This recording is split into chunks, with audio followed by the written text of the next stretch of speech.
प्रज्ञानं ब्रह्म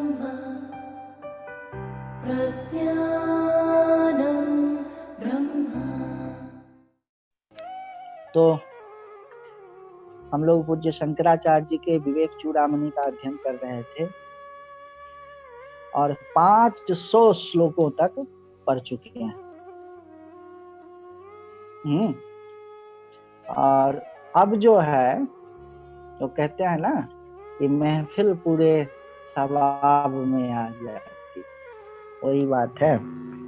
अब अपने पूरे रंग में आ गए। कहते हैं नारायण हम नरकांत को, मैं ही नारायण हूँ। वो पीछे पहले पढ़ा हम लोग, मैं रिपीट कर रहा हूँ। मैं ही नारायण, नरकासुर को मारने वाला मैं ही, पुरांत को हम पुरुषों हम ईश्वर, त्रिपुरासुर को मारने वाला शिव भी मैं ही हूँ। मैं ही पुरुष हूँ जो सांख्य में कहा गया, अब मैं ही ईश्वर। एकदम मस्त हो गया चला। और 501 से अब देखिए क्या कह रहे हैं। न मे देहेन संबंधो मेघेन इव विहायसः अतः कुतो में तद्धर्मा जागृत स्वप्न सुषुप्तया। अभी तक तो वेदांत में आप लोगों को पढ़ा रहे थे हम कि जागृत है अवस्था, स्वप्न है अवस्था, सुषुप्ति है अवस्था, ये 3 अवस्थाएं हैं। अब बोल रहे हैं कि ये सब कुछ नहीं, मेरा देह से कोई संबंध ही नहीं, तो फिर इस शरीर की और मन की जो जागृत स्वप्न सुषुप्ति अवस्था होती है उससे मेरा क्या लेना था, कोई संबंध नहीं। उपाधि आयाति स एव गच्छति स एव कर्माणि करोति भुंक्ते स एव जिर्यन म्रियते सदा हम कुलाद्रिवत निश्चल एव संस्थित। उपाधि किसको कहते हैं आप लोगों को याद होगा। उपाधि कहते हैं वैसे चीजों को जो बाहर से आगंतुक है ना। जैसे कि कोई कह दिया कि वह जो जाओ तो कबूतर वाला घर जो है वह है। अब कबूतर वाला घर है, वहां पर गया तो कबूतर कभी बैठा है कभी नहीं बैठा है, लेकिन एक नाम हो गया है उस घर का, कबूतर वाला। उसी तरह करे उपाधि क्या है, शरीर मन बुद्धि चित्त अहंकार, ये सब क्या है, उपाधियां हैं आत्मा। वस्तुतः ये है नहीं, लेकिन अगर आप हैं भी तो कैसी है, उपाधि आती है और जाती है, और वही उपाधि कर्म को करती है और वही उपाधि फल को भोगती, तथा वृद्धावस्था के प्राप्त होने पर वही मरती है। मैं तो कुल पर्वत के समान नित्य निश्चल भाव से ही रहता हूँ, एकदम अडिग बना। जो कर्म करता है और जो उसका फल भोगता है मन और शरीर, वह मैं नहीं हूँ। न मे प्रवृत्ति न मे निवृत्ति सदैक रूपस्य निरंसकस्य एकात्मनो यो निविदो निरंतरो व्योमेव पूर्णः स कथं नु चेष्टते। क्या बात है।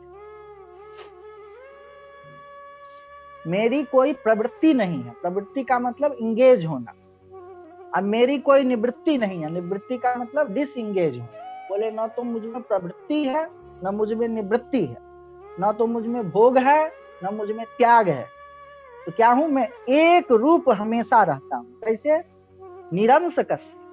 प्रवृत्ति और निवृत्ति छोड़ना और पकड़ना वह कर सकता है जो लिमिटेड हो।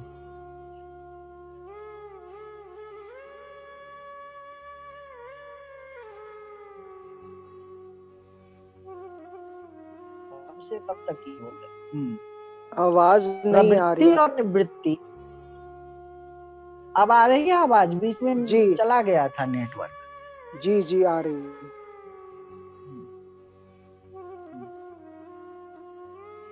फिर रुक गई।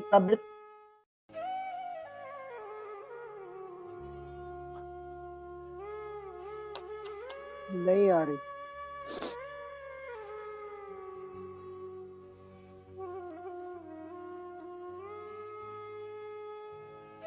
जो सर्वव्यापक वस्तु है उसमें क्या जोड़ना और क्या पकड़ना, वह तो सर्वव्यापक है। एकात्मनो यो निविदो निरंतरो व्योमेव पूर्णः स कथं नु चेष्टते।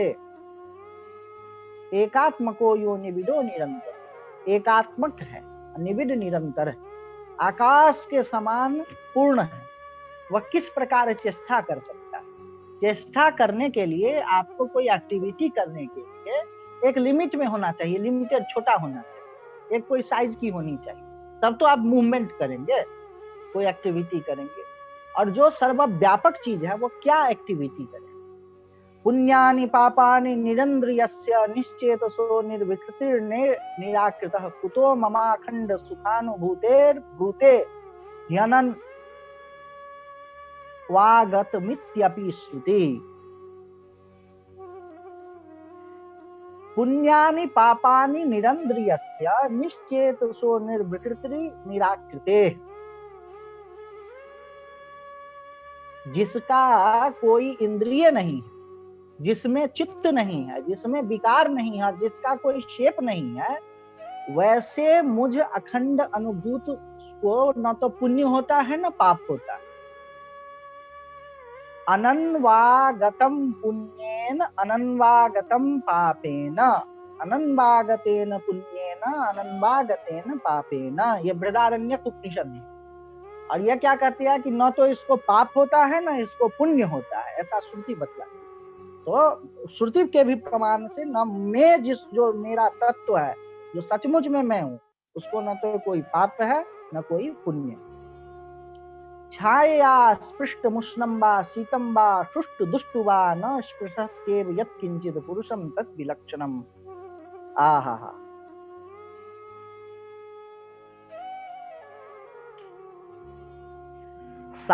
छाया है, ये उदाहरण दे रहे, एग्जाम्पल देते हैं। किसी व्यक्ति का शैडो पड़ रहा है, उस शैडो पर गर्मी पड़े चाहे ठंडी, किसी की शैडो आग में चली और किसी की शैडो बर्फ में चली जाए, उससे उस आदमी को जरा भी असर पड़ेगा? नहीं पड़ेगा। उसी तरह से जिस तरह से शैडो पर कोई गर्मी पड़े कि ठंडा पड़े, गंदा में जाए कि अच्छा में जाए, जिसकी शैडो है उसको कोई असर नहीं पड़ने वाला। उसी तरह से न स्पृशति एव यत् किंचित् पुरुषम तद विलक्षणम। जो पुरुष है उसको उस शैडो के अच्छा बुरा, गर्मी ठंडा से कोई फर्क नहीं पड़ता है। उसी तरह अब उदाहरण दे रहे हैं, ये हमारे स्वामी जी हमको बहुत बोलते थे, रामकृष्ण जी का, न साक्षिणम साक्ष्य धर्मा स्पृशन्ति विलक्षणम अविकारम उदासीनम गृह धर्मा प्रदीपवत्। क्या बात है। न साक्षिणः साक्ष्य धर्मा स्पृशन्ति, ये इसको आप लोग रट लीजिए तो मस्त हो जाए। साक्षी है ना, हम लोग साक्षी भाव का अभ्यास करते हैं या माइंडफुल होने का अभ्यास करते हैं, तो बार बार लगता है कि जिस चीज के बारे में हम साक्षी होना चाहते हैं, अवेयर होना चाहते हैं, वो हमको पकड़ लिया, वो हम में चिपक गया है। और ये क्या कह रहे हैं कि उस समय में आपको दिमाग में केवल एक ही चीज बना करके रखना है कि साक्षी, जो साक्षी है, जो विटनेस है, जो अवेयरनेस है, उसमें जिस चीज का अवेयर होता है वह उसमें चिपक नहीं सकता है, किंचन मात्र भी उसमें छू नहीं सकता है। न साक्षिणम साक्ष्य धर्मा स्पृशन्ति। साक्षी में जिस चीज का साक्षी होता है उसका धर्म किंचित मात्र भी उसको चिपकता नहीं है। कैसे? तो किसी के घर में दिया रखा हुआ है, अब उस घर में अच्छा हो बुरा हो, है, कोई पूजा पाठ करे, कोई चोरी करे, वो दिया को उससे फर्क पड़ता है क्या? नहीं पड़ता है। चोर आ जाए तो भी दिया जलते रहेगा, और उसमें कोई पूजा कर रहा हो, कोई ऋषि मुनि आ जाए तो भी दिया जलता रहेगा। दिए को घर में क्या हो रहा है उससे कोई फर्क नहीं पड़ता है। उसी तरह आप जो हैं, आप जो तत्व हैं, उसका मन में, शरीर में क्या हो रहा है उससे कोई फर्क नहीं पड़ता है। रवेर यथा कर्मणि साक्षी भावोर बन्हे यथा वायसीदाह कत्वम रज्जोर यथा आरोपित वस्तु संगस तथैव कूटस्थ चिदात्मनो में। क्या बात है। तीन एग्जाम्पल दिए हैं।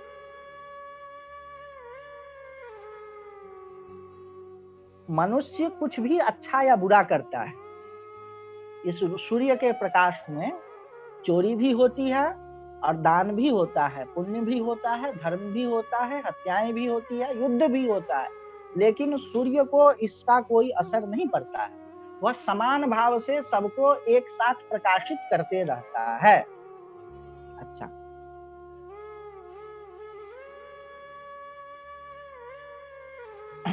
अग्नि खूब तेज जल रही हो, उसमें लोहा डाल दिया तो लोहा तो गर्म हो जाता है, लाल हो जाता है, लेकिन वस्तुतः लोहा में कोई फर्क नहीं पड़ता है।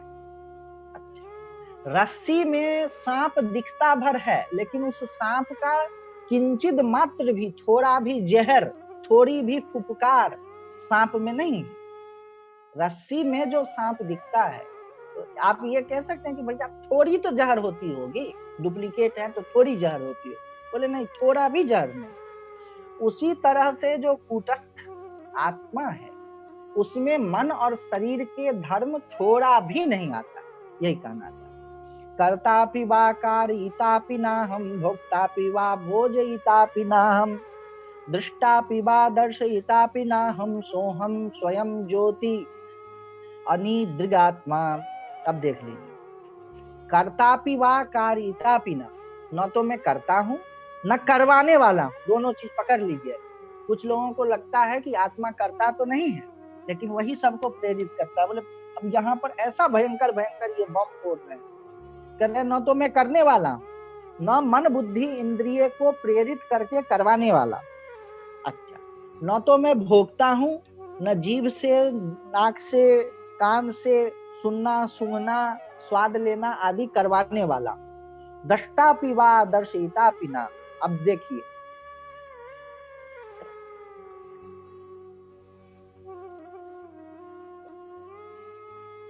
वेदांत का यह सिद्धांत है कि आत्मा जो है ना, कहने के लिए शुरुआत में उसको दृष्टा कहते हैं, लेकिन वह दृष्टा भी नहीं है। इस बात को याद रखिए, आप जो हैं दृष्टा भी नहीं। दृष्टा पिवा दर्शिता पिना। दृष्टा होने के लिए दो चीज चाहिए, एक तो दिखने वाला और एक देखने वाला। जब अद्वैत कह दिया तो उसमें दृष्टा दृश्य क्या? बोले दृष्टा पिवा दर्शिता पिना, न तो मैं देखने वाला हूँ न दिखाने वाला हूँ, प्रेरित करके भी किसी को दिखाऊं आंख को नाक को, वैसा नहीं है। तो मैं क्या हूँ? सोहम स्वयं ज्योति रानिद्रिगात्मा। सोहम स्वयं ज्योति, स्वयं प्रकाश आत्मा। चलत्युपाधो प्रतिबिंब लौल्यम मौपाधिकम मूढ़ धियो नयंती, स्वबिंब भूतम रविवत विनिष्क्रियम, कर्तास्मि भोक्तास्मि हतोस्मि हेति।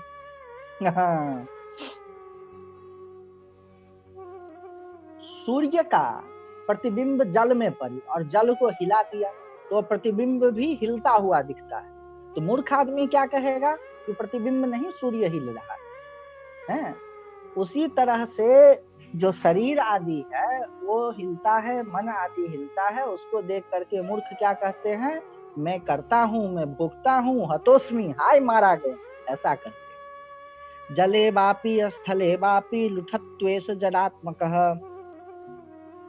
नाहम विलिप्य तद्धर्मेर घट धर्मेर न भो यथा।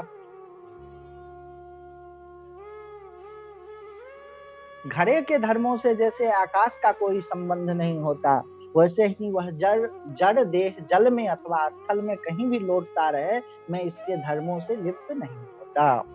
देखिए, सर्वव्यापक आकाश में घड़ा है, और वह घड़ा जो है उसमें क्या है, क्या हो रहा है, उससे आकाश को कोई फर्क नहीं पड़ता है। उसी तरह से यह शरीर जो है, यह मन जो है, सर्वव्यापक आत्मा में स्थित है, और यह कहाँ पर आ रहे उससे उस आत्मा को फर्क नहीं पड़ता है। देखिए, कर्तृत्व, भोक्तृत्व, खलत्व, मत्तता, जड़त्व, बद्धत्व, विमुक्ततादय बुद्धिर्विकल्पा न सन्ति वस्तुतः स्वस्मिन् परे ब्रह्मणि केवल द्वये। अब बम पर बम फोड़ते जा रहे हैं। बोले कर्तापन, भोक्तापन, दुष्टता, उन्मत्तता, उन्मत्तता मतलब पागलपन, जड़ता, बंधन और मोक्ष। ये लीजिए, मोक्ष भी और बंधन भी, दुष्टता भी और पागलपन, उन्मादता, ये सब क्या है? बुद्धि की कल्पनाएं, just imagination of mind, bondage and liberation, ये सब। और इसमें बड़ा व्यापक चर्चा हुआ है कि अगर कोई ज्ञानी हो और वह पागल हो जाए तो क्या उसके ज्ञान को कोई फर्क पड़ेगा? बोले कुछ नहीं फर्क पड़ेगा। ज्ञानी को पागल हो जाए किसी कारण से, औषधि आदि खा करके कोई उसको कुछ धतूरा खिला दिया, पागल हो, तो पागल हो गया, उससे ज्ञान को फर्क पड़ेगा क्या? बोले नहीं, नहीं पड़ेगा। क्योंकि ज्ञान जो है वह, जिस चीज को हम ज्ञान कह रहे हैं, वह बुद्धि से परे एक चीज। It is not information, knowledge और विजडम। न तो ज्ञान इंफॉर्मेशन है, न नॉलेज है, न विजडम है। जिस ज्ञान को हम लोग कर रहे हैं, जिससे मुक्ति होगी, वह एक कोई अलग ही चीज है जो कि अज्ञान को नष्ट कर, और वह मन के धर्म, बुद्धि होना, बहुत शिष्ट होना, अशिष्ट होना, दुष्ट होना, जड़ होना, मूर्ख होना, इस सब से उसका कोई संबंध नहीं है। अब देखिए, संतुः विकाराः प्रकृतेर्दशधा शतधा सहस्त्रधा वापि किम में असंग चित्तेस्तैर्न घनः क्वचित् अंबरम स्पृशति। क्या बात। ये सब क्या है ना, आपके उसको रेशनलाइज करने का नहीं है सिस्टम, लेकिन इस पर जब आप विचार करेंगे तो वस्तुतः तत्व का जब निरूपण होता है तो उसके लिए मोरालिटी और ये सब नहीं, सत्य का जब निरूपण होगा तो वह सत्य ही सत्य चले। और कह रहे हैं संतु विकाराः प्रकृतेर्दशधा शतधा सहस्त्रधा वापि, मेरी प्रकृति में या प्रकृति में 100, 10 या 1000 विकार हो। विकार मतलब गड़बड़ी। किम में असंग चितेस्तैर्न घनः क्वचित् अंबरम, कितना भी कुछ हो जाए उससे मेरा कोई संबंध नहीं है। क्यों, कैसे भाई, कितना भी मेघ हो वह आकाश को छू सकता है क्या? जो अनंत आकाश है उसको मेघ छू नहीं सकता है। उसी तरह मेरे में कितना भी मन में विकार दिखे, लेकिन उसका मेरा कोई संबंध नहीं है ही। अव्यक्तादि स्थूल पर्यंत में तद विश्वम यथाभ्यास मात्रम प्रतीतम व्योम प्रख्यम सूक्ष्म माद्यंतहीनम ब्रह्माद्वैतम यत् तद्वेहाहमस्मि। अव्यक्त, अव्यक्त से महत, महत से आकाश, आकाश से वायु, वायु से अग्नि, अग्नि से जल, जल से पृथ्वी आदि जितने भी तत्व हैं, स्थूल स्थूल तत्व, वो सब क्या है, मेरे भीतर समस्त सारी चीजें केवल आभास मात्र है, केवल दिखती हैं थोड़ा सा। व्योम प्रख्यम सूक्ष्म माद्यंतहीनम, और जो आकाश के समान सूक्ष्म है और आदि अनंत है, उसको तस्माद् अद्वैतम तत्तैवाहमस्मि, मैं वही अद्वैत तत्व हूँ। और क्या है, सर्वाधारम सर्व वस्तु प्रकाशम सर्वाकारम सर्वगम सर्वशून्यम नित्यम शुद्धम निश्चलम निर्विकल्पम ब्रह्माद्वैतम तत्तदेवाहमस्मि। जो सबका आधार, सब वस्तुओं का प्रकाशक, सर्व स्वरूप, सर्वव्यापी, सबसे रहित, नित्य शुद्ध निश्चल और विकल्प रहित अद्वैत ब्रह्म हूँ, वही मैं हूँ। अब इसमें क्या है, अद्वैत ब्रह्म जो है, जो तत्व है, उसको आप अपने भीतर मत मानिए। आप इसको, तो पहला चीज है ना, ब्रह्म मतलब व्यापक, बड़ा बड़ा बड़ा और बड़ा और बड़ा से भी बड़ा, उसमें आपका मन शरीर ये सब खेल रहा है। आप वो जो बड़ी वाली चीज है ना, वो ये मत सोचिए कि आपके भीतर एक छोटा छोटा छोटा छोटा होकर के है जो शरीर और मन का साक्षी है। नहीं, बड़ा है और शरीर मन का साक्षी, ये अंतर को आप समझ लीजिए। आपके भीतर ब्रह्म नहीं, आपका शरीर और मन और पूरा विश्व और पूरा ब्रह्मांड जो तत्व है उसके भीतर बैठा हुआ है, आप वही। जो लोकस ऑफ आइडेंटिटी आपकी बॉडी में बैठी हुई है, उसको आप खत्म करना। आपको जब कहा जाता है आप ब्रह्म हैं, तो आप सोचते हैं कि ये हमारा शरीर है या ये हृदय है, और ये हृदय वाले जगह के भीतर में एक कोई चीज है, वो ब्रह्म है। नहीं जी, गड़बड़ा रहे हैं। ब्रह्म मतलब व्यापक, ब्रह्म मतलब बड़ा। और आपका शरीर, आपका मन, आप जिस घर में बैठे हैं वो, हाँ, थोड़ा बड़ा कीजिए, जिस कुर्सी पर बैठे हैं वो, आपका मोहल्ला, आपका शहर, आपकी देश, आपकी पृथ्वी, आपका सौर सिस्टम, सोलर मंडल, सोलर जो सिस्टम है, और आपका ब्रह्मांड और आपका महाब्रह्मांड, ये सब अनंत जिस चीज में खेल कूद रहे हैं, वह ब्रह्म है, वही सबका आधार है, और वही आप। यत्तत् प्रत्ययस्ता शेष माया विशेषम प्रत्यग रूपम प्रत्ययागम्यमानम सत्य ज्ञानानंतमानंद रूपम ब्रह्माद्वैतम तत्तदेवाहमस्मि। जो समस्त मायिक भेदों से रहित अंतरात्मा रूप और साक्षात प्रतीति का अविशेष था अनंत सच्चिदानंद स्वरूप अद्वैत ब्रह्म है, वही मैं हूँ। निष्क्रियोस्मि अविकारोस्मि निष्कलोस्मि निराकृति निर्विकल्पोस्मि नित्योस्मि निरालंबोस्मि निर्द्वय। मैं क्रिया रहित हूँ, विकार रहित हूँ, कला रहित हूँ और निराकार हूँ तथा निर्विकल्प नित्य निरालंब और द्वितीय। सर्वात्मोहम सर्वोहम सर्वातीतोऽहम अद्वयः केवलाखंड बोधोहम अहमानंदोहम निरंतरः। मैं सबका आत्मा, सर्वरूप, सबसे परे और अद्वितीय। ये बड़ा जबरदस्त है, सब में है और सबसे परे भी, क्या बात है। तथा केवल अखंड ज्ञान स्वरूप और निरंतर आनंद स्वरूप है। इसका मतलब बेहोश परे हुए हैं सब में होते हुए? नहीं जी, चित्त हैं, आनंद ज्ञान स्वरूप है। अच्छा, ज्ञान स्वरूप है तो दुखी होते हैं? नहीं जी, दुखी भी नहीं होते हैं, आनंद स्वरूप है। सर्वव्यापक होते हुए कॉन्शस हैं, चित्त हैं, और चित्त होते हुए आनंद स्वरूप हैं, वही मैं हूँ। स्वराज्य साम्राज्य विभूति रेशा भगवत कृपा श्री महिमा प्रसादात प्राप्त मया श्री गुरुवे महात्मने नमो नमोस्तेस्तु पुनर्नमोस्तु पुनर्नमोस्तु। अब ये गुरु जी को प्रणाम कर रहे हैं। क्या कर रहे हैं? हे गुरु, आपकी कृपा और महिमा के प्रसाद से मुझे यह स्वराज्य साम्राज्य की विभूति प्राप्त हो गई। आप महात्मा को मेरा बारंबार नमस्कार है, आपको बारंबार नमस्कार है। क्या बात है, कला कि आपको बारंबार नमस्कार है। आपकी कृपा और महिमा के प्रसाद से मुझे यह स्वराज्य साम्राज्य की प्राप्ति हो गई, अपना राज्य मिल गया। इसमें अब किसी दूसरे का इंटरफेरेंस का कोई मतलब ही नहीं है, हमने अपने आप को पा लिया, ये है।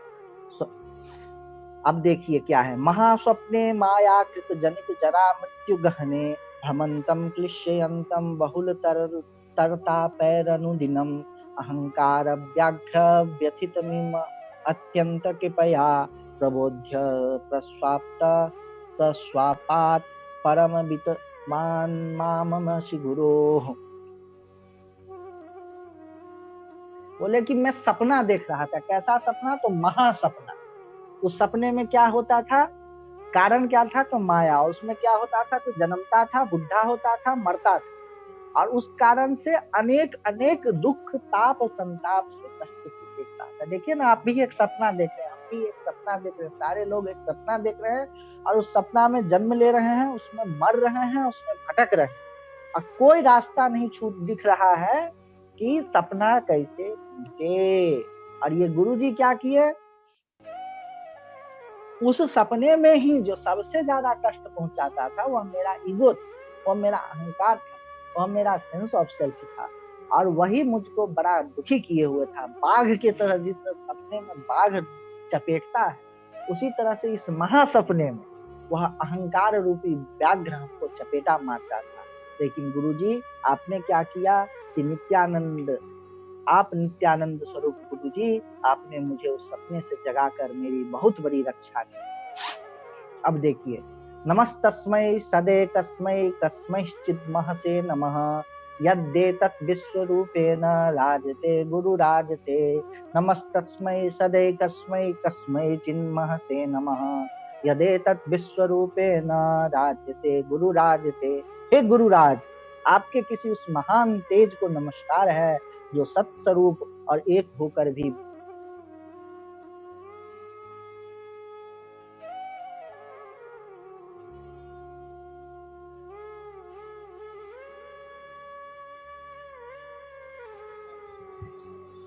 आवाज गई। को प्रणाम है, आपके उस तेज को प्रणाम है, आपकी उस विभूति को प्रणाम है। नमस्तस्मै सदैकस्मै कस्मै चिन्महसे नमः यद्देतत् विश्वरूपेण राजते गुरुराजते।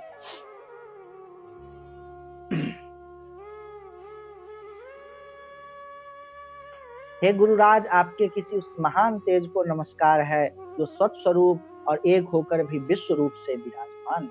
उस गौरवी शक्ति को, जो गुरु शक्ति है, उसी को नमस्कार है जिसने हमको ऐसे मामला कुछ नहीं,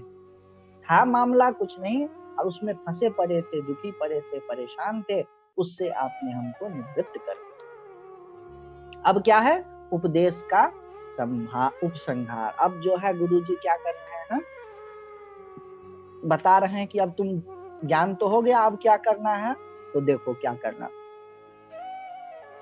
इति नतम अवलोक्य शिष्यवर्यं समाधिगतात्म सुखम प्रबुद्ध तत्वम प्रमुदित हृदय सदेशिकेन्द्रः पुनरिदम आह वचः परम महात्मा।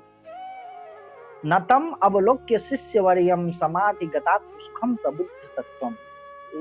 जो चेला था उसको क्या हो गया, शिष्य को क्या हो गया, समाधि से अपना आप का सुख मिल गया और उसने प्रबुद्ध तत्वम, तत्व को जान लिया। तो नतम अवलोक्य शिष्यवर्यम प्रमुदित हृदय सदेशिकेन्द्र, गुरु जी क्या हो गए, खुश हो गए। पुनः इदम आह वचः परम महात्मा, और वो महात्मा जो है क्या इस प्रकार वचन कहने, ब्रह्म प्रत्यय संततिर जगदतो ब्रह्मैव तत्सर्वतः पश्चाध्यात्म दृशा प्रशांत मनसा सर्वास्वस्था स्वपि रूपाद्यन्यद वेक्षितुं किमभिततश्चक्षुष्मतां विद्यते तद्वत् ब्रह्म विदः सतः किम अपरम बुद्धिर्विहारास्पदम। देखिए क्या करें, हे वत्स, अपनी आध्यात्मिक दृष्टि से शांतचित्त होकर सब अवस्थाओं में ऐसा ही देख कि यह संसार ब्रह्म प्रतीति का ही प्रवाह है। अब देखिए आप लोग को अब एक रहस्य की बात बताते हैं। जो संप्रदाय में है, तो एक स्वामी जी से मैंने पूछा कि स्वामी जी दुनिया को झूठा क्यों कहते हैं, वेदांत में मिथ्या क्यों कहते हैं? बोले किसने कहा कि दुनिया को मिथ्या कहते हैं? बोले क्या, जो हम लोग तो वेदांत में लोग दुनिया को मिथ्या कहते हैं। बोले अरे वो तो जिसको समझ में नहीं आता है दुनिया की जो द्वैत है ना, उसको मिथ्या कहते हैं। बल्कि दुनिया मिथ्या कैसे है, दुनिया तो सत्य है, ब्रह्म ही है। वही बात को यहाँ पर अंतिम में अब खोल रहे हैं। दुनिया झूठी वूठी नहीं है। आप लोग बोलते थे तो मैंने कहा था ना कि आगे समझाएंगे, वही समझा रहे हैं।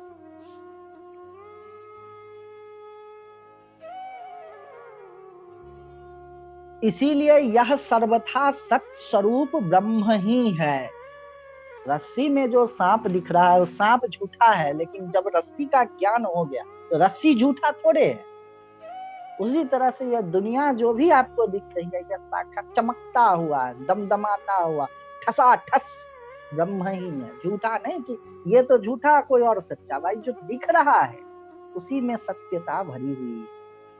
नेत्र युक्त व्यक्ति को चारों ओर देखने के लिए रूप के अतिरिक्त और क्या वस्तु है, उसी प्रकार ब्रह्म ज्ञानी की बुद्धि का विषय सत्स्वरूप ब्रह्म से अतिरिक्त और क्या हो सकता है।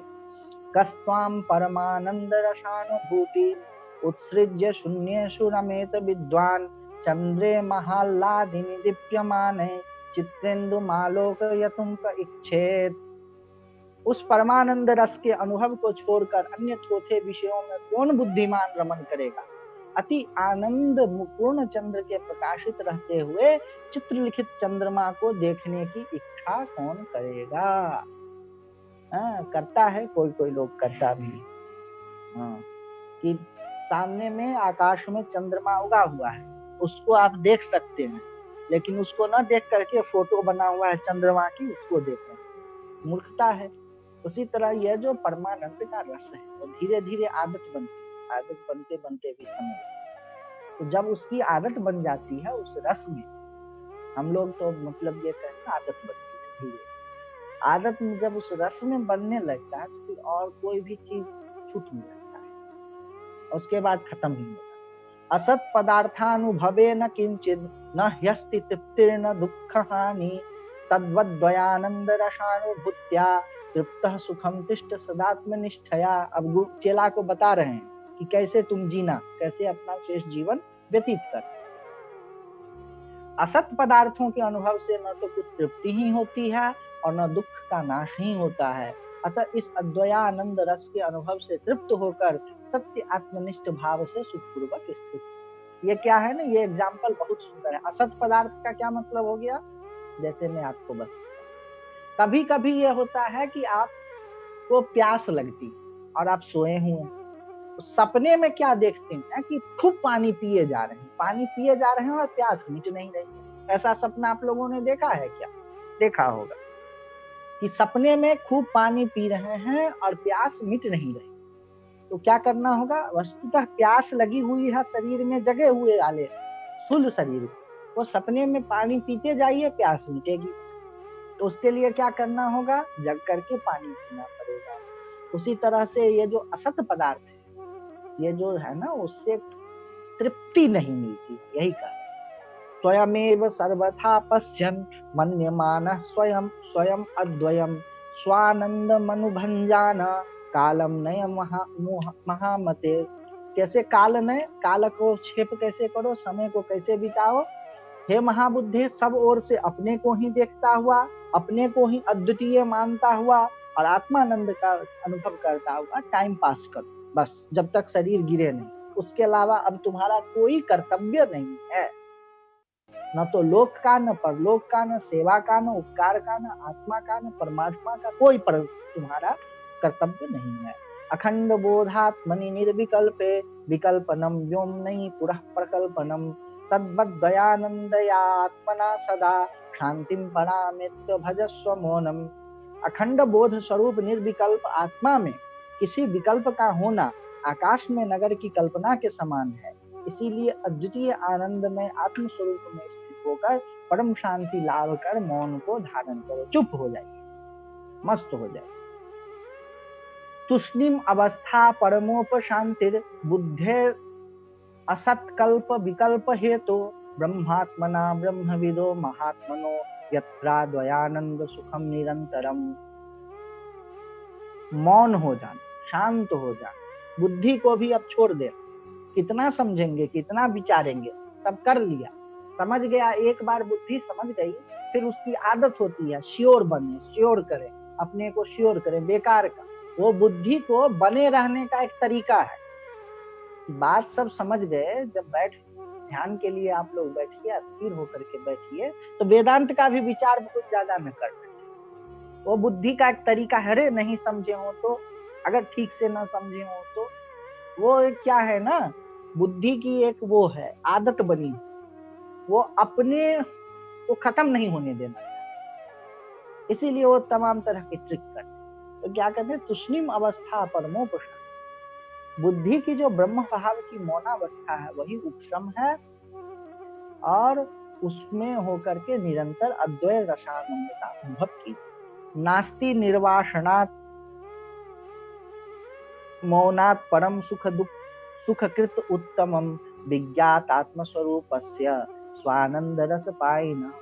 जिसने आत्मस्वरूप को जान लिया, उस स्वानंद रस का पान करने वाले पुरुष के लिए वासना रहित मौन से बढ़कर उत्तम सुखदायक और कुछ भी नहीं। चुप हो जाओ। जब अपने को जान लिया तो मन से भी, फिर मन जो चलता है ना, वो हमेशा सोच करके चलता है कि कुछ प्राप्त करना है या कुछ छोड़ना है। जब कुछ छोड़ना नहीं है और कुछ प्राप्त करना नहीं है, ऐसी कोई वस्तु ही नहीं है जिसको छोड़ना और प्राप्त करना है असली। तो जब ये बात ठीक से समझ में आ जाएगी ना, खटाक से मन रुक जाता है, विलीन हो जाता है।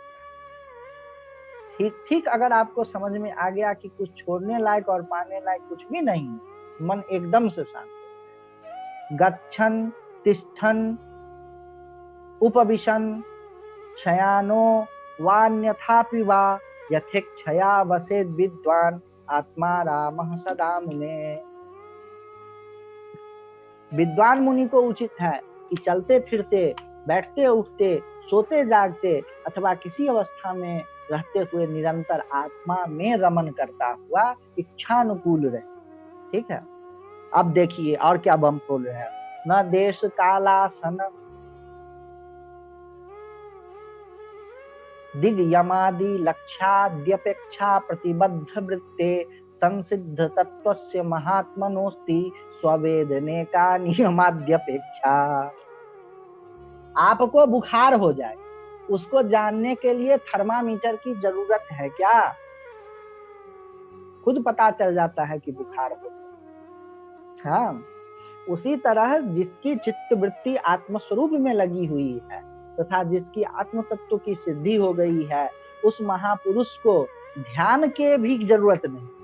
न तो देश, न काल, न आसन, न दिशा, न यम, न नियम, लक्ष्य आदि की कोई आवश्यकता नहीं कि फला जगह चलो बनारस में ध्यान लगाओ, एकादशी को ध्यान लगाओ, एकादशी को ये करो, चंद्र ग्रहण में सिद्धि करो, ये सिद्धासन में बैठो और पूरब की ओर मुंह करके बैठो और झूठ मत, सत्य, अहिंसा, यम, नियम और अपने लक्ष्य की ओर दृष्टि करो, ये सब उसके लिए कुछ नहीं। घटो अयम इति विज्ञातुम नियमः को नु अपेक्षते बिना प्रमाण सुष्ठुत्वम यस्मिन् सति पदार्थ ही। यह घड़ा है ऐसा जानने के लिए जिससे वस्तु का ज्ञान होता है, उस प्रमाण सौष्ठव के अतिरिक्त भला अन्य किस नियम की आवश्यकता है? जो घड़ा है रखा हुआ, उसको जानने के लिए और किस चीज की आवश्यकता है? किसी चीज की आवश्यकता नहीं है। उसी तरह से यह आत्मा है, अयम आत्मा नित्य सिद्धा प्रमाणे सति भासते न देशम नापि वा कालम न शुद्धिम वा अपेक्षा। इसी तरह से यह आत्मा है, यही सर्वव्यापक तत्व है। इसको जानने के लिए देश, काल अथवा किसी तरह का नहाने शुद्धि की कोई अपेक्षा नहीं। देवदत्तो अहम इते विज्ञानम निरपेक्षकम तद्वद ब्रह्म विदोपि अस्य ब्रह्मा अहम इति वेदनम। जिस प्रकार मैं देवदत्त हूँ, इस ज्ञान में किसी नियम की अपेक्षा नहीं रहती, उसी प्रकार ब्रह्मवेत्ता को मैं ब्रह्म हूँ, यह ज्ञान स्वतः ही होता है। उसके लिए ध्यान आदि की बार बार रिपीटेशन की कोई जरूरत नहीं है। भानुनेव जगत सर्वम भासते यस्य तेजसा अनात्मकम असत तुच्छम किम्नु तस्याव भासकः। सूर्य से जैसे जगत प्रकाशित होता है, वैसे ही जिसके प्रकाश से समस्त असत और तुच्छ अनात्म पदार्थ भासते हैं, उसको भाषित करने वाला कौन हो सकता है? सूर्य को देखने के लिए दीपक की जरूरत नहीं है, किसी भी अन्य प्रकाशांतर की जरूरत नहीं है, किसी भी अन्य ध्यान धारणा समाधि की जरूरत नहीं है। सूर्य स्वयं प्रकाश है। उसी तरह आपके भीतर और आपके बाहर जो झलझलाता हुआ सा, चमचमाता हुआ सा, जगमगाता हुआ सा जो आत्म तत्व है, उसको देखने के लिए, उसको जानने के लिए, उसके नजदीक बने रहने के लिए किसी भी अन्य प्रकार के ध्यान धारणा समाधि की जरूरत नहीं है। वेद शास्त्र पुराणानि भूतानि सकलान्यपि ये नार्थवंती तम किम्नु विज्ञातारम प्रकाशयेत्। क्या बात है! ये है वेदों की महिमा, ये है शास्त्रों की महिमा, ये है पुराणों की महिमा कि अपने मुख से अपना अपनोदन कर देते। क्या कह रहे हैं? वेद शास्त्र पुराणानि भूतानि सकलान्यपि। जो वेद हैं, जो शास्त्र हैं, जो पुराण हैं, वह जिसकी महिमा से अर्थ को प्राप्त करते हैं, उसको कौन बतला सकता है? वेद की वेदत्या इसी बात से है कि वह आत्मा को प्रकाशित करता है। शास्त्र की शास्त्रता, शास्त्रत्व इस बात से है कि वह आत्मा को प्रकाशित करता है। पुराण की पुराणता इस बात से है कि वह आत्मा को प्रकाशित करता है। अब उस आत्मा को प्रकाशित करने के लिए वेद, शास्त्र, पुराण आदि किसी चीज की जरूरत नहीं है। ऐसा स्वयं ज्योति अनंत शक्ति ही आत्मा प्रमेय सकलानुभूति यमेव विज्ञाय विमुक्त बंधो जयत्ययम ब्रह्म विदुत्तमोत्तम। क्या बात है, क्या बात है! यह सर्व साक्षी आत्मा स्वयं प्रकाश, अनंत शक्ति, अप्रमेय और सर्वानुभव स्वरूप है। इसको जान लेने पर वह ब्रह्मवेत्ताओं में सर्वश्रेष्ठ महात्मा संसार बंधन से मुक्त हो जाता है। न खिद्यते नो विषये प्रमोदते न सज्जते नापि विरज्यते च स्वस्मिन् सदा क्रीडति नंदति स्वयं निरंतरानंद असेन चित्तः। विषयों के प्राप्त होने पर न वह दुखी होता है न आनंदित होता है। ऐसा नहीं कि उसको रसगुल्ला खिला दिया तो गुस्साने लगेगा कि भाई मैं रसगुल्ला नहीं खाऊंगा, मुझे तो नीम की ही चटनी चाहिए। नहीं भाई, उसको रसगुल्ला मिला तो रसगुल्ला खा जाएगा, और रसगुल्ला न मिलने पर भी दुखी नहीं होगा कि मुझे तो रसगुल्ला ही चाहिए, नीम की चटनी से भी संतोष कर लेगा। और न ही रसगुल्ला में आसक्त होता है, न रसगुल्ला से विरक्त होता है। वह तो निरंतर आत्मानंद रस से तृप्त होकर स्वयं अपने आप में ही क्रीड़ा करता है और आनंदित होते रहता है। क्षुधा देह व्यथां त्यक्त्वा बालः क्रीडति वस्तुनि तथैव विद्वान रमते निर्ममो निरहम सुखी। जिस प्रकार खिलौना मिलने पर बालक अपनी भूख और शारीरिक व्यथा को भूलकर भी उसमें खेलने लगता है, उसी प्रकार अहंकार और ममता से शून्य होकर विद्वान चाहे भूख लगे चाहे देह व्यथा हो अपने आत्मा में आनंद पूर्वक रमण करता है। चित्ता शून्यम अदन्यम भक्षम शनम पानम सरित्वारिषु स्वातंत्रेण निरंकुशा स्थितिरभिर निद्रा श्मशाने बने वस्त्रम छालन शोषणादिरहितम दिक्वास्तु शय्यामहि संचारो निगमांत वीथिषु विदाम कीड़ा परे ब्रह्मणि। क्या बात! ब्रह्मवेत्ता विद्वान का चिंता और दीनता रहित भिक्षान्य ही भोजन। तो भिक्षा मांगने जाएगा तो दीनता से नहीं हो, मस्त होकर के मांग लेगा जैसे उसकी बपोती हो। हाँ, मस्त होकर के लाओ खाना दो बच्चा, हाँ खाना खिलाओ। उसे चिंता और दीना मिलेगा कि नहीं मिलेगा इसकी भी चिंता नहीं और दीनता नहीं, और ऐसा करके भोजन करेगा और नदियों के जल का पान करेगा। उसकी स्थिति स्वतंत्रता पूर्वक और निरंकुश मनमानी होती है। जब जहां हुआ चल दिया, बैठा हुआ है चल दिया, चल रहा है बैठ गया, सुबह सो करके उठा जिधर मुंह करके उठा उधर उसी ओर चल दिया। उन्हें किसी प्रकार का भय नहीं होता है। वे वन अथवा श्मशान में सुख की नींद सोते हैं, कोई उनको फर्क नहीं पड़ता है। सोने सुखाने आदि की अपेक्षा से रहित दिशा अथवा वलकल ही उनके वस्त्र। दिशा का वस्त्र होना दिगंबर होकर के रह, ये मस्ती है उसकी। और उसका बिछौना क्या है? पूरी पृथ्वी ही बिछौना है, और उसका आना जाना वेदांत की विधियों में ही हुआ करता है, और परम ब्रह्म ही उसका क्रीड़ा है। खेलता किसका है? खेलता किस चीज से है? तो परम ब्रह्म से है। और आना जाना कहाँ करता है? तो वेदांत के गलियों में वह आना जाना करता है। क्या बात है! विमानम आलम्ब्य शरीर में तत् भुनक्ति ये सद विषयान उपस्थितान परीक्षया बालवद आत्मवेत्ता यो व्यक्त लिंगो अनुशक्त बाह्य। अच्छा, कुछ तो ऐसा होता है कि दिगंबर घूमेगा और अथवा जंगल के कपड़ा पहन करके घूमेगा, और कुछ ब्रह्मज्ञानी ऐसे हो जाते हैं जो शरीर को विमान बांध लेते हैं। विमान का मतलब आने जाने का इंस्ट्रूमेंट बस, और दूसरे के द्वारा उपस्थित किए गए समस्त विषयों को बालक के समान भोगता है। महाराज जी लड्डू खा लीजिए, हाँ खा लिया, अरे बहुत बढ़िया बना है, एक और खिलाओ, और एक मिठाई आ गई, ये भी खा लीजिए, हाँ ये भी खा लेंगे। और कोई ले आया, ये खिलौना देखिए, ये किताब है, ये उसको भी ले लिया, और ये देखिए बाइस्कोप है तो उसको भी देखने लगा, और कोई टीवी लगा दिया तो टीवी भी देखने लगा। उसके लिए बालक के समान सारे विषय हैं, जो आ गया उसको दूसरे की इच्छा से वह आनंद लेते रहता है, किंतु वह वास्तव में प्रगट चिन्ह रहित और बाह्य पदार्थों से आसक्ति रहित होता है। प्रगट चिन्ह रहित का मतलब वह दिगंबर नहीं घूमेगा, वह बलकल नहीं पहनेगा, लेकिन वह बाह्य पदार्थों से एकदम आसक्त होता है।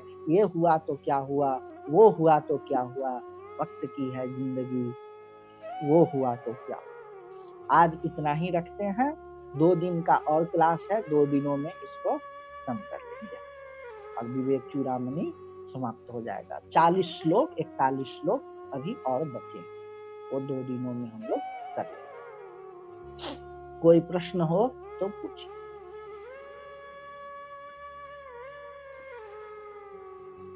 कोई प्रश्न की गुंजाइश ही नहीं छोड़ी आपने। जितना महल वेदांत के बनाए थे सबकी नींव खींच ली उन्होंने, मुक्ति की ही कल्पना को खत्म कर दिया, मोक्ष की ही कल्पना को खत्म कर दिया, साक्षी भाव की कल्पना को खत्म कर दिया। हाँ, हमें तैरना आता नहीं है और आपने उछाल के फेंक दिया बीच तालाब में। अब क्या प्रश्न पूछा, अभी तो गोतेकार है। बहुत अच्छा लग रहा है, धन्यवाद।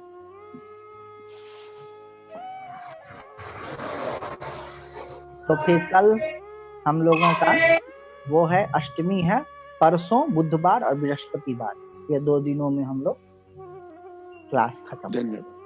धन्यवाद कबीर। आदित्य जी, जी ये इसमें थोड़ा सा एक पूछना था मेरे को जी जी कि आपने बताया कि जो आत्मा है ये असंग है, हाँ बुद्धि के संग नहीं है, नहीं और अपन भी ब्रह्म है, अपन भी आत्मा है। हाँ तो ये शरीर आदि को जो कष्ट होता है असहनीय, ये अपने को ऐसा लगता है कि हमको हो रहा है, हाँ भूख लगती जैसा लगता है हमको लगी है, हाँ जबकि आत्मा तो असंग है बता रहे हैं। हाँ। आप आत्मा को अपने भीतर मान रहे हैं कि आप नहीं, आत्मा के भीतर भीतर? बात पूरे ही मान लें, बाहर भी मान लें, मगर हम हाँ तो आत्मा ही है, हाँ हम तो ब्रह्म है, तो हाँ। हमको मतलब उससे तो हमको भी तकलीफ हो रही है। नहीं, आपको कहाँ तकलीफ हो? भाई जब तकलीफ होती है तो लगता है कि तो दवाई लगता मिल है जाए, या भूख लगती, वजह से भूख लगी। नहीं, एक इसका एक तरीका है उसको ठीक ठीक समझने का कि जी आत्मा जो है वह सर्वव्यापक है, ये तो बात है, जी जी हाँ खूब बड़ा सा फैला हुआ है। जी उसके एक हिस्से को आपका, आप जो जिसको कहते हैं मैं, उसकी लिमिट क्या है वो मालूम है आप? चमड़ी जी तक है वो लिमिट। जी जी और आप देख लीजिए कि जहां तक आपको स्पर्श का अनुभव होता है जी वहीं तक भूख प्यास लगती, दर्द होता है। जी जी आपके पैर में चोट लग जाए अथवा कोई ऐसा रोग हो जाए कि जिससे जी पैर का अनुभव न हो, जी तो पैर में दर्द नहीं। पैर भले ही, मैंने देखा है एक स्वामी जी बर्फ में बैठ करके तपस्या करते, जी उस कारण से उनका घुटने से नीचे पैर शून्य हो गया। जी मेरे देखी हुई बात है, मैं आपको उन स्वामी जी का पता बता सकता हूँ, जी जी जी द्वार में रहते हैं, और जी पैर शून्य हो गया। वो उसके बाद वो गंगोत्री से चले आए, पैर शून्य ही रहा, उसमें स्पर्श नहीं होता। उनको जी किसी ने कहा कि गर्म पानी से कमर सेका। अब वो जी गर्म पानी का पॉकेट लगा दिया, वो रात में सरक करके वो गर्म पानी का पैर के नीचे आ गया। जी और सुबह तक में उनका पैर पूरा जल गया अरे, और उनको जी पता भी नहीं चला। जल गया मतलब ऐसा नहीं कि जल करके कट गया, हाँ हाँ, मतलब वो फफोले फफोले टाइप छाले के। पूरे पड़ गए जी एकदम गहरे, और उनको जी पता जी ही ना। जी तो क्या है, जिसको आप मैं मेरा कह रहे हैं ना, वो तो जी बहुत छोटी चीज है। वह जहां तक आपकी स्पर्श इंद्रियां काम कर रही है उसी को आप मैं कह रहे हैं। जी जी ये बहुत ही छोटी चीज है। आपका ना मैं भी नहीं है, वो तो इंद्रियों का फंक्शन है जिसको आप मैं कह रहे हैं। उसमें जी भी कौन सी इंद्रिय? जो सर्वव्यापक, जो त्वचा इंद्रिय, जी वह जहां तक अनुभव करती है उसको आप मैं कह रहे हैं। जी और जो सुख और दुख होता है, फिजिकल पेन आदि, वह सब उसी के कारण से होता है। जी जी जी वह तो आत्मा है नहीं, वो फिजिकल पेन होता है। जी आप रजिस्टर करते हैं, मन रजिस्टर, मन में भी फिजिकल पेन नहीं होता है, फिजिकल पेन बॉडी में होता है। जी जी अब बॉडी में क्या होता है, वो फिजिकल पेन और प्लेजर जो है ये अनुभव कौन करता है? त्वग इंद्रिय। और वो मन। आत्मा कैसे हो सकती है? आत्मा तो सर्वव्यापक तत्व है। उस दृष्टि से आप देखिए ना कि मेरे मेरे मेरे जिस शरीर को मैं कहता हूँ, ये आदित्य जो बैठे हुए हैं बनारस में, हमको अभी मच्छर काट ले तो आपको पता चलेगा क्या? नहीं चलेगा। नहीं चलेगा। आप कह रहे हैं कि आप जी सर्वव्यापक हैं, तो ये जो आप एक जी लिमिट बनाए हैं 60 किलो 50 किलो के, और आप कहाँ पर बैठे हैं अभी? आप कहाँ पर हैं अभी? मैं सिवनी मध्य प्रदेश से बोल रहा हूँ। मध्य प्रदेश में है। तो इस मध्य जी प्रदेश जी योनि में बैठे हुए इस पिंड को आप मैं कह रहे हैं, ये तो बात कुछ जमती नहीं जी आत्मा के दृष्टि। नहीं, मगर इस पिंड में भी हूं ना मैं, मतलब मैं इसी को नहीं मान रहा हूँ, मतलब इसमें हूँ तो नहीं, आप है नहीं हैं पूरे। उस पिंड। आप मानिए हमारी बात, जी उस पिंड में एक कोई चीज बन गई है जो मैं जैसी कह रही अपने आप। जी जी जी सारे लोग मिल करके कह रहे हैं कि आप सर्वव्यापक तत्व। नहीं जी, सर्वव्यापक, तो सर्वव्यापक में यहाँ भी तो अंतःकरण में भी तो आएगा ना। नहीं तो कौन से अंतःकरण के दुख को आप अपना मानेंगे? अभी सीरिया में बम फट रहा है और कितने लोग मर रहे हैं, कितने लोगों का हाथ उड़ जा रहा है। जी उसका दुख से आपका अंतःकरण में दुख क्यों नहीं है? वहां भी तो आप ही हैं। हाँ जी जी जी ये मुश्किल क्यों हो रही है ना, बता रहा हूं मैं, क्योंकि जी आत्मा को इस शरीर के भीतर की कोई एक चीज आप मान रहे हैं जी कि मन है, शरीर है, शरीर के भीतर मन है, और मन के भीतर कोई एक आत्मा नाम की चीज। जी इस कारण से हो रहा है कि अच्छा वो भीतर में कोई चीज का छोड़ा। जब आप आत्मा को सर्वव्यापक मान करके, व्यापक नहीं तो कम से कम जितना आप सर्वव्यापक की तो कल्पना हो नहीं सकती, आप यह समझिए कि आत्मा में यह शरीर और मन बैठा हुआ जी और किसी कारणवश इस लोकस पर की सेंसेशंस को आप अनुभव, एक ये शरीर अनुभव कर रहा, और सीरिया के लोकस, सीरिया में जो है उस लोकस पर कोई और शरीर अनुभव कर रहा है, और बनारस में जो है उस लोकस पर कोई और शरीर अनुभव कर रहा है। लोकस मतलब प्लेस, जगह पे। जी जी जी लेकिन यह आत्मा जो है वो सर्वव्यापक है। इस हिसाब से सोचिएगा, तब देखिए कि कुछ क्लिक खट होगा। जी ये ब्रह्मा, ये एक एक तारे फूट रहे हैं, तारे भी फूटते हैं ना, नष्ट होते हैं, जी जी जी हाँ जी और ब्रह्मांड नष्ट हो रहा, वह सब पर आपका कोई फर्क नहीं पड़ता। जी जिसको आप मैं कह रहे हैं, वह नींद में नहीं बचता है। सो जाते हैं तो मैं जी बचता है क्या? नहीं बचता नहीं बचता कितना भी पेन हो, कैंसर का रोगी भी वो सो जाता है, उसको दुख नहीं पता चलता है, भले ही दर्द से जी वो ना सो पाए, लेकिन जी जब जी भी वो सो जाएगा तो उसको एकदम कुछ भी पेन नहीं होता। तो ये तो पेन जी आगंतुक है। जी आगंतुक क्या है? ये सृष्टि में एक परमाणुओं में कुछ अनुभव हो रहा है, कुछ रजिस्टर कर रहा है बस। आपके बॉडी जी के परमाणु में कुछ हो रहा है, और माइंड का जो परमाणु है वो किसी पेन को रजिस्टर कर रहा है बस। जी अगर उस दृष्टि से देखेंगे तो पेन अनुभव होगा। सुई हमें गड़ती है तो पता चलता है कि सुई ऐसे भीतर गया, उसके कारण ब्रेन में क्या सेंसेशन हो रहा है वो पता चलेगा, और आप उससे निर्लिप्त रहे, एकदम निर्लिप्त जी जी जी जी। आएगा, धीरे धीरे समझ में आएगा। ये एक जी बहुत वहाँ बड़ा बहुत प्रश्न बहुत अच्छा होता है समझाया कि हम जी सर्वव्यापक जी हैं तो हमें दुख क्यों होता है, दुख क्यों होता है। जी जी आदित्य जी, हमारी छोटी सी बॉडी,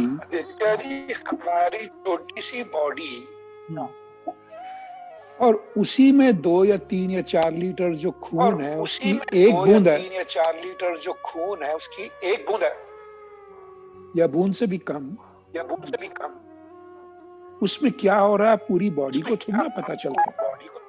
जी जी तो वही एक एग्जांपल होगी ना सर्वव्यापक की। हाँ हाँ हाँ। धन्यवाद।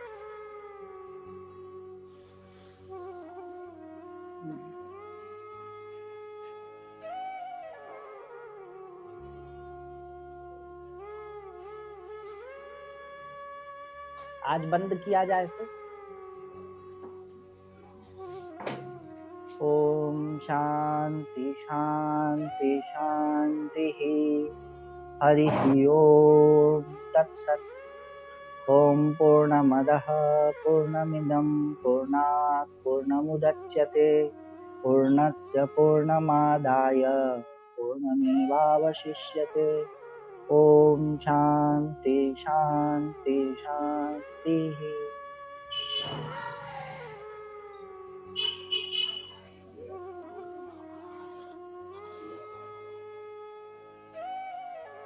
हो गया भोजन साहब?